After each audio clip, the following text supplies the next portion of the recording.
I got a notification one morning Evelyn had reserved a table at our favorite restaurant for Valentine's Day. That caught me off guard. Normally, I'm the one who plans these things. But I smiled. Maybe this year she wanted to surprise me.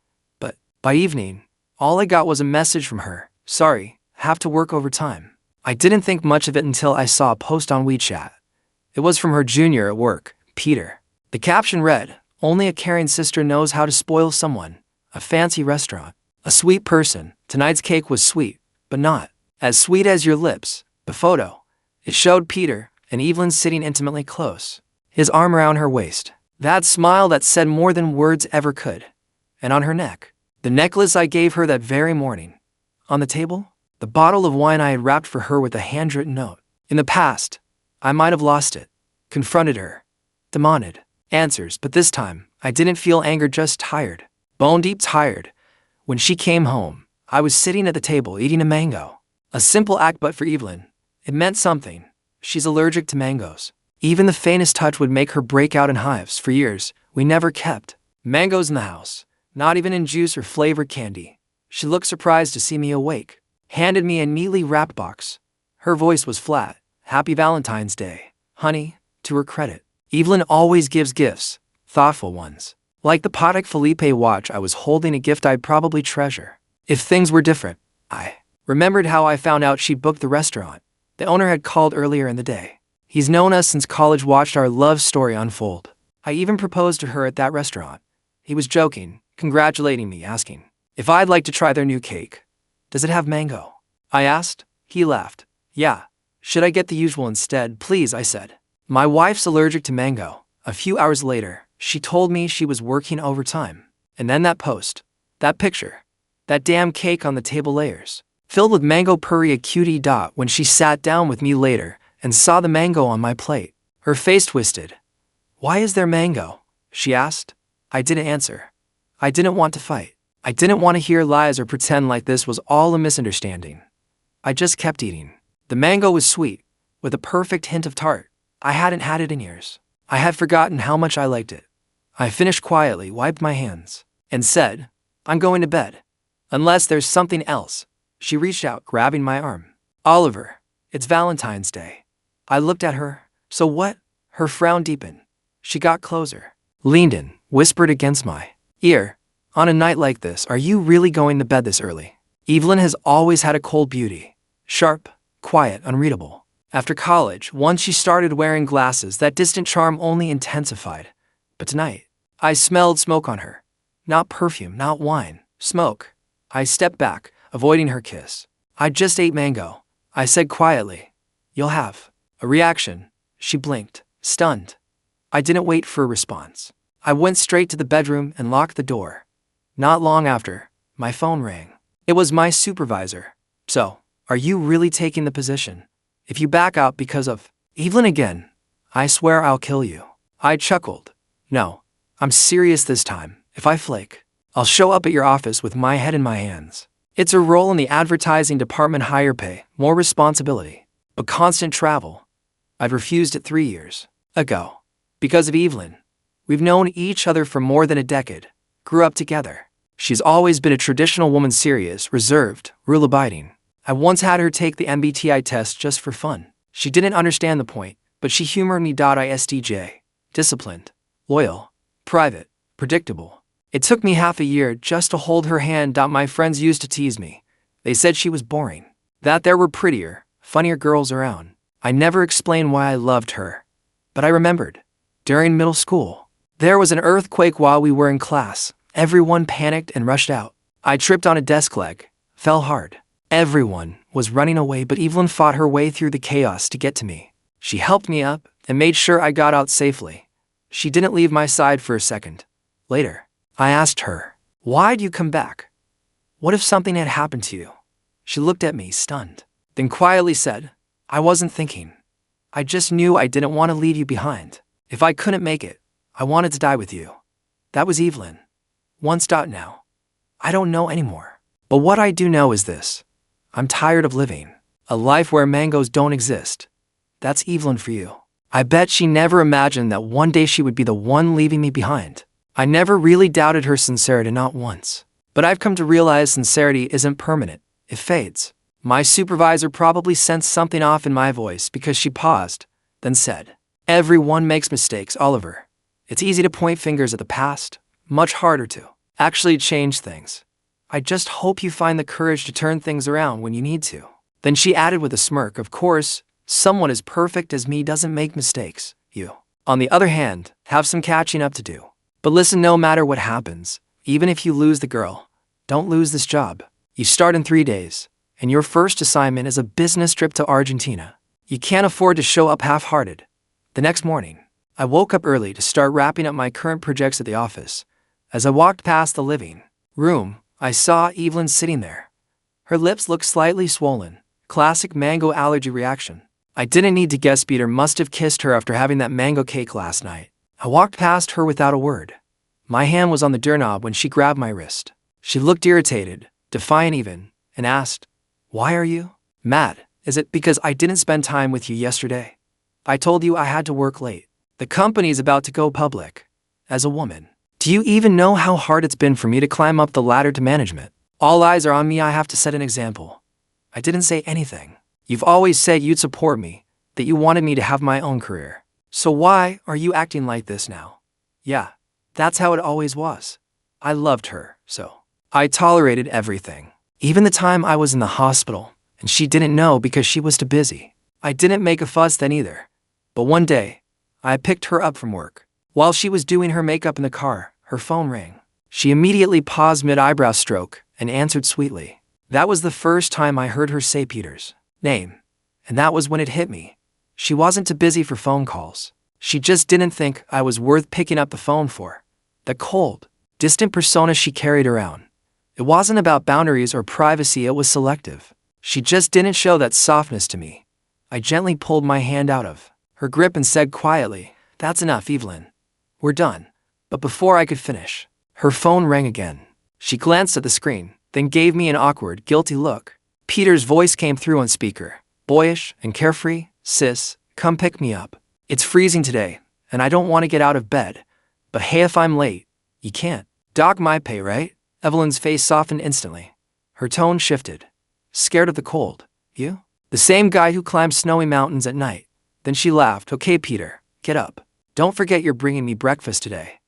I let out a low, sarcastic laugh. And then Peter added, "Oh right, tell Ning thanks for me. Yesterday I not only ate at his restaurant, but borrowed one of his people too. I'll definitely repay him with a gift soon." At that, Evelyn's face froze. She gave me a guilty look, then instinctively turned down the phone's volume. I almost laughed at how ridiculous it all was. I shook my head and turned to leave. But Evelyn caught up to me. "Wait," she said, quickly. "Peter had a client dinner yesterday. He forgot to make a reservation, so I gave him ours. That's all it was. Just business. You understand, right?" I stared at her. Valentine's Day.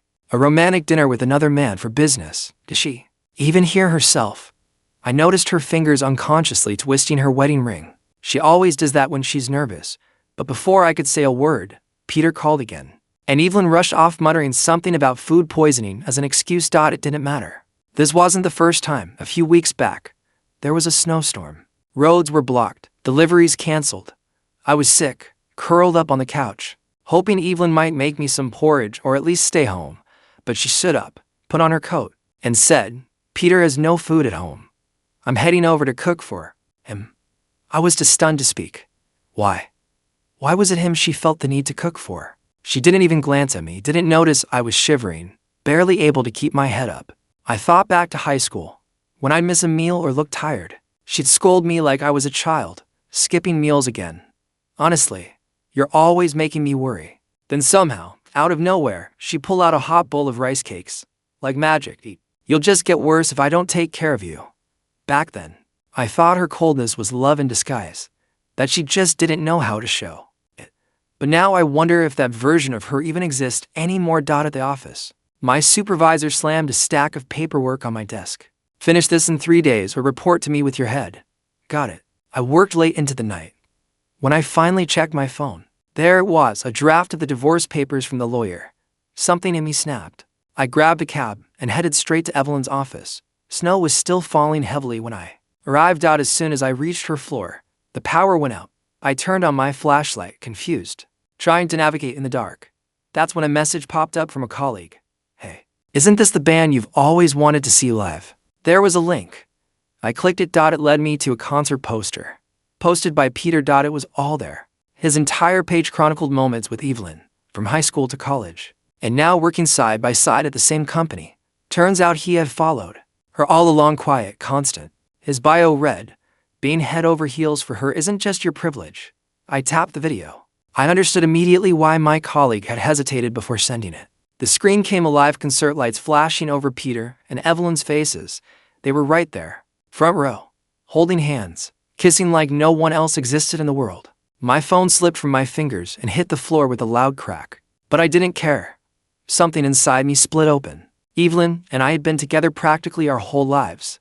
We grew up together. She knew the worst and best parts of me. We shared dreams, meals, holidays, entire seasons of life.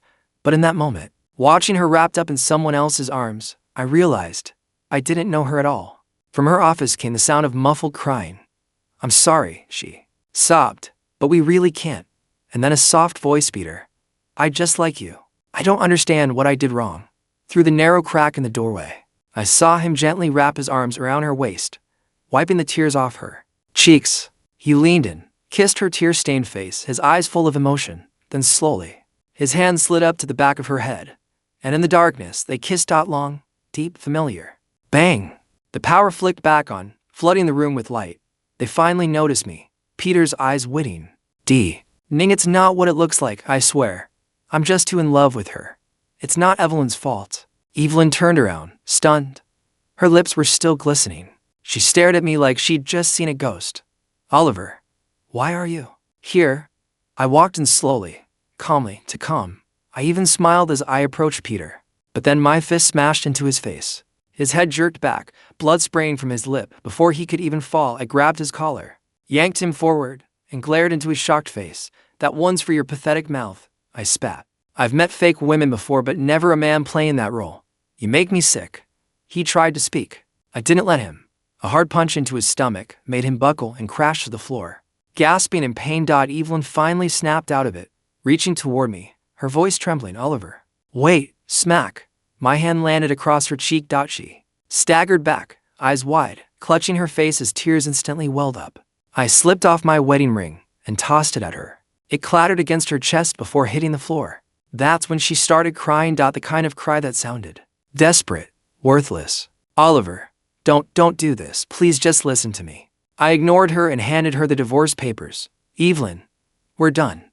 We're getting a divorce." She chased me from her office, down the stairs, all the way to the lobby.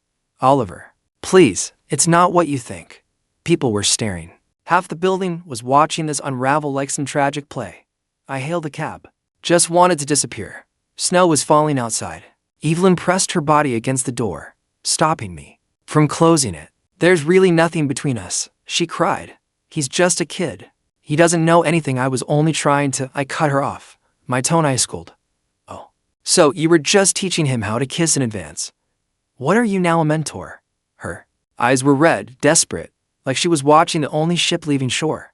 "Don't look at me like that, Oliver. Please don't look at me like that. We've been together for over 10 years. I can't live without you. Peter was just an accident." Her voice started to fade into a whisper. Suddenly, someone came running. "Evelyn, Peter's on the rooftop. He's saying weird things. Come quick." And like that, she turned and ran. I laughed bitterly, slammed the car door shut. Through the rearview mirror, I saw her pause for a moment, torn, as if she wanted to come back to me. But then she disappeared inside the building. I leaned back and shut my eyes. Now that the rage was gone, the pain crept in sharp, unrelenting. The driver looked at me with concern. "You all right, kid?" I didn't answer, just wiped my face and turned away from the window. Back home, I started packing, quietly, methodically. Then came the phone calls from her parents, my parents. Evelyn had clearly wasted no time calling in reinforcements. I laughed to myself. Peter's threatening to jump off a building, and somehow she still finds time to organize a family intervention. We'd been together over a decade. It was hard to break something that deep. Tangled roots don't cut clean. But my parents, they just said one thing. "Son, just make sure every decision you make is for your own happiness." I finished packing and opened the door. There she was, Evelyn, standing there like a lost child who got caught stealing. Tears streaked her face. She reached out, trembling. Oliver, don't go. Please don't leave. I can explain everything. I didn't say anything. She broke. Hit me. Yell at me. Punish me. Just don't look at me like that. Please, not like that. She pushed down on my suitcase, trying to stop me. We promised to grow old together. Our parents are waiting for us to come back to biking for New Year's. Mom and Dad miss you so much. I sighed. What do you want from me, Evelyn? She collapsed to her knees, arms wrapping around my leg. Her tears soaked through my pants. Please, just give me another chance. I promise I'll do better. I'll change. I didn't answer. But then my eyes fell on a photo. One that had slipped out during packing. Our college graduation. At first, I smiled. We looked happy, but then I noticed something. In the corner of the photo, under the shade of a tree, stood Peter. Not beside us, but watching. And Evelyn? Her eyes weren't on me. They were looking past me straight at him. So it had started that early, hadn't it? All those little moments I thought were just ours, Evelyn's and mine, were never really just ours at all. There had always been a third person in the background, lurking in the corners of our lives, watching us. Maybe even waiting. Evelyn stood there, trembling slightly, her eyes lowered. She couldn't bring herself to meet my gaze. She looked like a prisoner awaiting a verdict she already knew wouldn't go in her favor, like a criminal quietly preparing for a death sentence. And yet, to her surprise, I said softly, "All right." She blinked, looked up at me like she hadn't heard me right. Really? Oliver, are you really willing to start over with me? Her eyes lit up like a match had been struck in the dark. I nodded after a moment of silence. Unexpectedly calm, I said, "Sure. On one condition." She stared at me, waiting. "Remember how we always talked about taking that trip to the islands back in high school?" I asked. "All these years. We never made it." I looked at her evenly. "I want us to finally take that vacation, 5 days, just you and me, to the islands." She agreed immediately, threw herself into my arms as if I had given her the world. "It's that simple," she whispered into my chest. "Yeah," I replied. "It's that simple." But I knew it was in single quotes because deep down, I knew she wouldn't be able to do it. The more I thought about it, the more it all made sense, her being drawn to someone like Peter. Evelyn had spent her entire life playing it safe, following the rules. Her family's rules, society's expectations. From biking to the capital, her education, her job, even marrying her childhood sweetheart, everything in her life had followed the same, quiet path. It was all mapped out, calm, predictable. But too much calmness. It builds pressure. It builds restlessness. Eventually, people crave something that feels like more. Peter was that something. That more. He was like cracking open a cold soda on the hottest summer day. Exciting, rebellious, wild. He was everything I wasn't. He took her hiking on snow-covered mountaintops at midnight. He danced with her until sunrise. He kissed her by the sea, under a bleeding sky. He was chaos wrapped in freedom. And who could resist that kind of passion? Even the most reserved person has a breaking point. Evelyn said that after our vacation, she'd never leave my side again. She'd make sure I'd never get tired of her. It was like she was scared I'd vanish if she blinked. She watched me constantly. Usually, I was the one who planned all our trips. But this time, Evelyn took the reins. She threw herself into planning everything for the island's flights, bookings, itinerary. She acted like she was genuinely thrilled we were finally going. Like we were making up for all those lost years. Meanwhile, I just scrolled through social media, bored, watching. Peter, on the other hand, was going through it every day. He posted something about Evelyn, tormenting himself, pouring his emotions out into the void. Until finally he snapped. "The person she loves is me." I laughed when I saw it. So I posted something too. "From now on, I'll be living on the islands with my wife. The past is like yesterday, dead and gone. Today is a new beginning. The past is smoke. I just want to hold your hand from now on." Peter saw it, and he finally broke. He messaged me, said he wanted to meet at the cafe. He could barely contain himself. His voice was bitter, accusing. "After everything, you're really going to forgive her? You're going to stay with her?" I just smiled, not saying a word. "You're really moving to the islands?" he demanded. "Why hasn't she said anything to me?" I slid a visa across the table, to one my supervisor had expedited. I told her. I said coolly that if she could drop everything and leave with me, I'd forgive her. I paused, watching his face. Of course, she gratefully agreed. I gave him a smile. But there was no warmth behind it. Peter's face contorted. That's impossible. I've done so much for her. She told me she loves me. His voice cracked with anger. But beneath it, I heard something worse. Heartbreak. He lunged at me, desperate, furious, pathetic. I didn't flinch. Instead, I blocked him, poured my coffee over his head, then slapped him hard enough to send him sprawling. I crouched down beside him, grabbed his hair, and forced him to look up at me. Smiling, I said quietly, pathetic. You're serious about loving Evelyn, huh? I tilted my head. Too bad for you. You didn't really think she loves you, did you? I saw it in his face, the truth sinking in. The betrayal. The failure. He'd played the game and lost. I made one thing clear. If Evelyn really left with me, we'd live happily. If she didn't, I'd never forgive her. He understood. At the airport, Evelyn was fidgeting, checking her phone over and over. Her lips were tight, her knuckles white. Oliver, she said softly. This time is different. She hesitated. Peter was in a car accident. It's serious. Ken, we postponed the trip to the islands.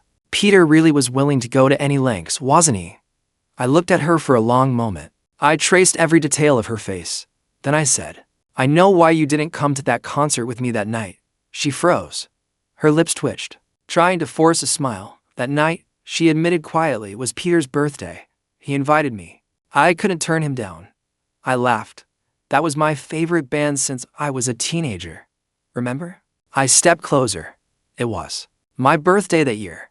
You kept asking me what my wish was. I told you.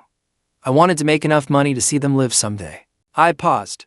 You got mad, said my wish should have involved you. My voice dropped. But what I didn't tell you was, my real wish, my birthday wish at 18, was to see that concert with you. I looked into her eyes. Don't you remember? And in that silence, she didn't answer. She didn't have to. I was at that concert that night, in the front row, screaming my lungs out to my favorite band, the one I'd loved since I was a teenager. The lights, the crowd, the music. I thought it was one of the best nights of my life. What I didn't know was that my wife, Evelyn, was also in the crowd, kissing someone else. And while the drums roared and the guitars wailed, I sent her a message during the concert, just a small thing. A reminder. Don't forget to eat something. It disappeared into the void. Not even a single response. Across from me now, Evelyn started to panic. Her voice grew high and shaky, like she was trying to patch up a sinking boat. There will be other chances. I cut her off before she could finish.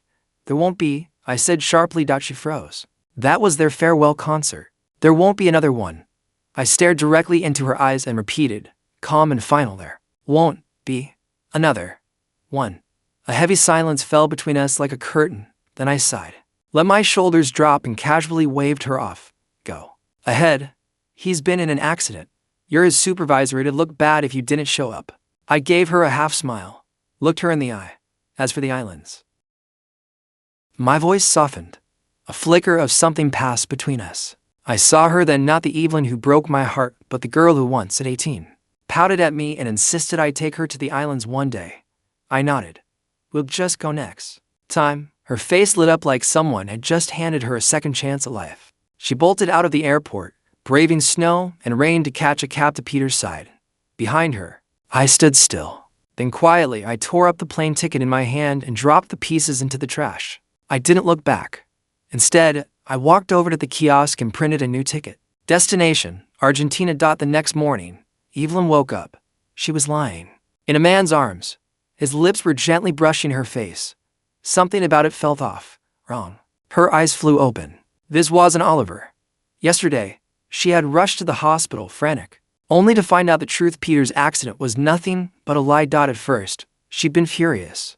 But then Peter had broken down in front of her, eyes glistening with tears. Evelyn, he said, his voice trembling. I've loved you for so many years. Just one last time. Can't you stay with me? Just one last time. There was a voice in her head screaming, leave, go. Oliver. Oliver must be furious by now. They'd grown up together, married for 7 years. Everything between them had always felt so certain. But Peter, his eyes, the way he touched her cheek with trembling fingers. How could she push him away? And yet, deep in her chest, something began to sink. A terrible, drowning feeling. Like a dream where you're falling from a tall building in the middle of the night. That split second where your stomach drops and your heart panics, knowing something is about to break. Suddenly, She remembered Oliver's face when he waved goodbye at the airport. Nostalgic, but also resolute, like he already knew, like he was saying goodbye for real. She shot up from the bed, breathless, searching for her phone. Peter stirred beside her. Evelyn, what's wrong? Her hands fumbled to grab it, but the screen was black, dead. She stared at it as if she could will it back to life. Every second felt like a scream. Peter watched her, concerned. She looked like she'd seen a ghost. Finally, the phone powered on. As soon as the screen lit up, a call came through. It wasn't Oliver. It was her mother, shouting. Evelyn could hardly understand her through the chaos, until it sank in. Oliver had taken everything. Every message, every photo, every shred of evidence of her affair with Peter, and compiled it all into a massive PowerPoint presentation. 320 megabytes. And he had to mail it to everyone. Family, friends, colleagues, supervisors. The final slide. A photoshopped wedding picture of her and Peter, with a handwritten note from Oliver. Let's wish this pair of cheaters a lifetime of childless, everlasting happiness. Evelyn's face drained of color. She hung up and opened her messages. There was only one. A picture of divorce papers, and a simple note on the desk in the study. Sign it and send it to my office. She lost it. She drove like a woman possessed. Running red lights, screeching around corners. Rain and snow blurred her vision. She nearly crashed more than once. A driver she nearly hit rolled down their window to scream at her, but she didn't hear a word. All she could think was, get home, get to Oliver. He was soft-hearted. He loved her. He always forgave her. There had to still be a chance. When she finally burst through the front door, panting, she found silence. The house was nearly empty. Oliver had packed up almost everything. Gone. Her eyes scanned the room. Her heart clenched. She remembered teasing him as he packed for their island trip. You're acting like we're never coming back. Oliver had only smiled. Now she understood. He had been planning to leave her all along. No, this couldn't be happening. They had spent almost their whole lives together. She couldn't live without Oliver. And Oliver, he couldn't possibly live without her, right? If she could just find him, just say sorry, make it right, he would come back. He had to. But when she went to his office, his supervisor faced like stone ordered security to throw her out. She begged, pleaded. Finally, she tracked down one of Oliver's old colleagues. Even they looked at her with disgust. Evelyn kept searching, calling, hoping, but she found out Oliver had already accepted a new job. He was now constantly on the move, flying across countries. No fixed address, no expected return date. Just gone. Just like that. How ridiculous. How devastating. And how utterly final. His wife had to go to such lengths just to learn a little about his whereabouts. Evelyn slowly began to understand something she hadn't wanted to admit until now. It wasn't sudden. Oliver hadn't left her all at once. He had been slipping away little by little, like sand falling through her fingers. She scrolled through their old message thread. Gone were the playful chats, the emoji-filled banner, the late-night heart. Stickers. Now, every message she sent him came back cold and empty. Just a red exclamation mark. Not delivered. Desperate, she turned to his social media. It was like she'd been erased. All their photos gone. The wedding post, the vacation memories. The little captions he used to write just for her vanished without a trace. The only thing he'd left behind was a reposted quote. When did you decide to break up? When you realized that your future would be as long and suffocating as every day is now. I just want to live happily. After wrapping up business, I set aside some time to explore Argentina, a land 22,000 kilometers from home. And while my old life was still trapped in the dead of winter, this place was alive. It was summer here. The sun was bright and golden, draping everything in warmth and light. In the streets of Buenos Aires, tango dancers moved with grace in the glowing sunset. The air was alive with the beat of passion and the elegance of Europe woven with Latin soul. I found it strange how a place could feel so alive when I had felt so numb for so long. At the invitation of a business partner, I traveled to Mendoza. Vineyards stretched for miles like rolling green waves. The air was fresh. The earth was fragrant. Under the golden sunlight, it truly felt like the bitter cold of my past had been burned away. Glass of Malbec in hand, I leaned back to enjoy the silence. Then my phone buzzed. Evelyn. Her voice on the line was raw and hoarse. Oliver, where are you? I didn't rush to respond. I took another sip of wine and glanced out at the horizon, thinking of Argentina's place on the map. On the other side of the world, I finally replied. My tone was steady, unshaken. What do you want? If you've signed the divorce papers, send them to my office. If not, don't bother calling. The line went quiet. She didn't say anything. Just as I was about to hang up, her voice cracked. I'm sorry. Her words came out in sobs, broken and helpless, raw like an open wound. It sounded like she was miles away and still right next to me. Oliver, I'm sorry. Please, please forgive me, she cried. Tell me what to do, and I'll do anything you say. 20 years. We've been together for over 20 years. Can you really just let it go? How can you be so heartless? I smiled quietly to myself. And she must have heard it. Her sobbing stopped like someone had flipped a switch. Oliver, why are you laughing? I exhaled and looked down at the glass in my hand. You're always like this, I said softly. Evelyn, you're always like this. You're so sure that I love you. So sure that if you just cry, show your pain, act pitiful, I'll fold. I'll feel sorry for you.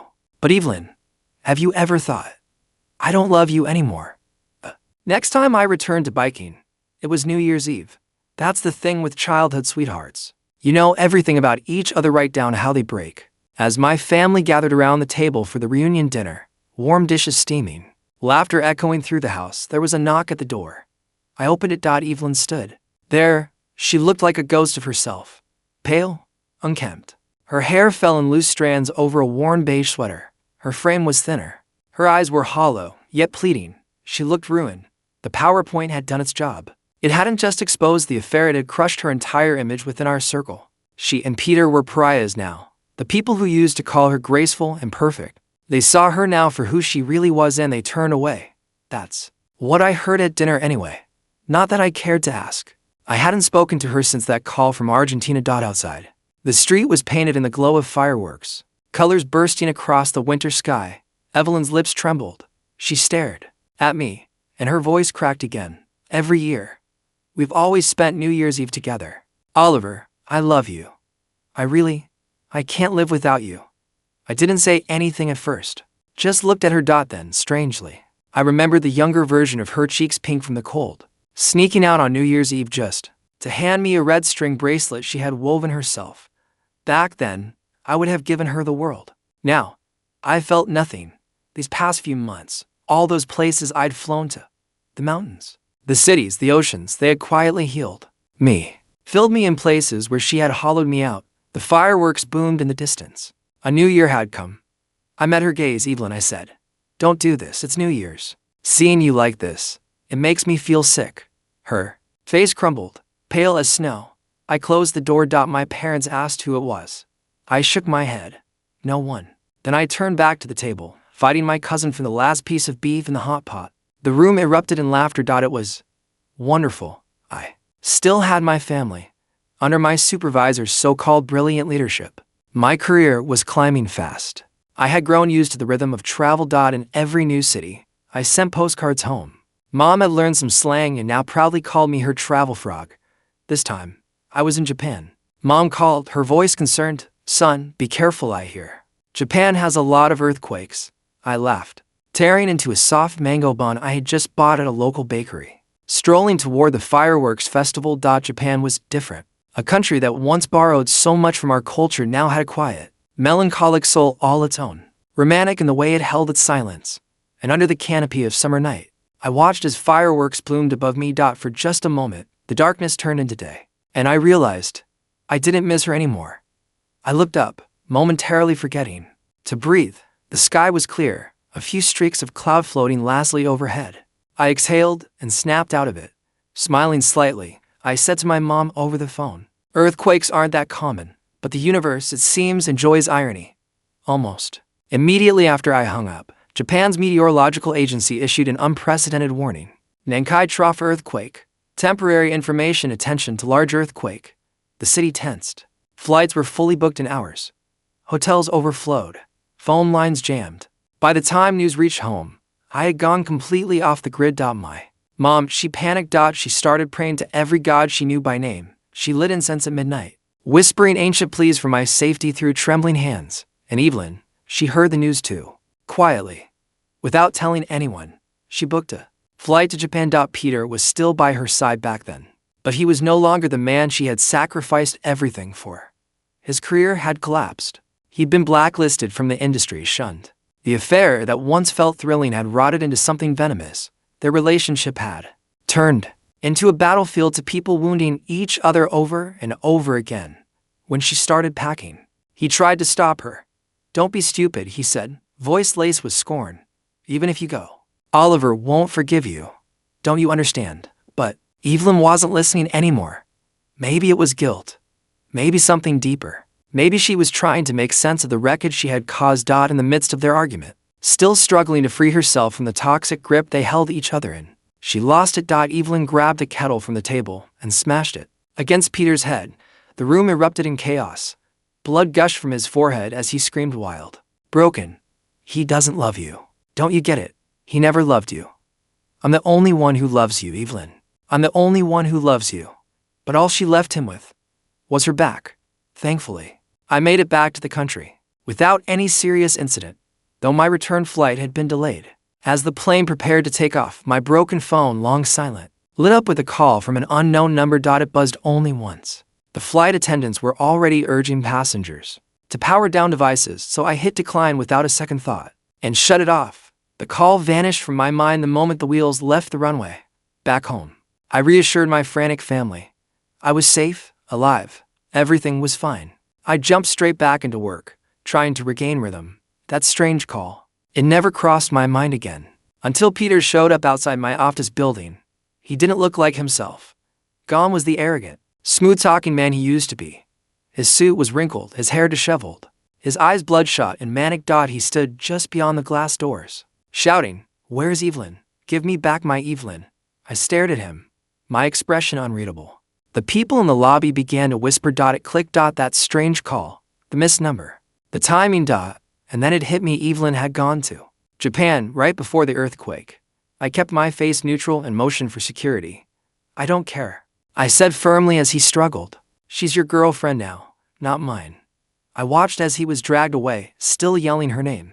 The real news came later from Evelyn's parents, who contacted mine. Eventually, it reached me. It turned out she had followed a post I made on social media, one where I mentioned watching the fireworks festival, like someone carving a mark into a boat to retrieve a sword that had already sunk. She retraced my steps, hoping to find me. "Oliver, Oliver," she called out again and again, using a brand new SIM card to reach a phone that was already dead. She thought I was ignoring her, thought I was still angry. She chased me down to the inn where I'd stayed just as the earthquake struck. The building collapsed. My mother told me the rest, her voice thick with emotion over the phone. She sighed heavily, an ache hiding behind every breath. Evelyn, she didn't make it out in time. She was trapped under the rubble, her legs crushed. The doctors don't know if she'll ever walk again. I stayed silent for a moment. My mind drifted to middle school, to that memory buried in dust and screams. A younger Evelyn, wide-eyed and trembling, had shielded me during an earthquake. She helped me escape the collapsing classroom, her arms holding firm even while everything around us crumbled. It was her who saved me then. But this time, there was no one to save her. Over the phone, my mom's voice lowered. "Son, are you going to visit her?" I shook my head instinctively, then realizing she couldn't see me, I said clearly, "No. Evelyn and I, we have nothing to do with each other anymore." The line went quiet. I ended the call. Outside, the window framed a new city, another place, another chance. The skyline was unfamiliar, but beautiful, and I found myself wondering, what kind of sights will I find here? Maybe there would be fireworks again, mango bread, new streets to get lost in. The past was already fading. The events of yesterday die with yesterday. The events of today are born anew. And as for the future, I hope everyone, every heart, every soul weighed down by regret, finds the courage to flip the table and start over.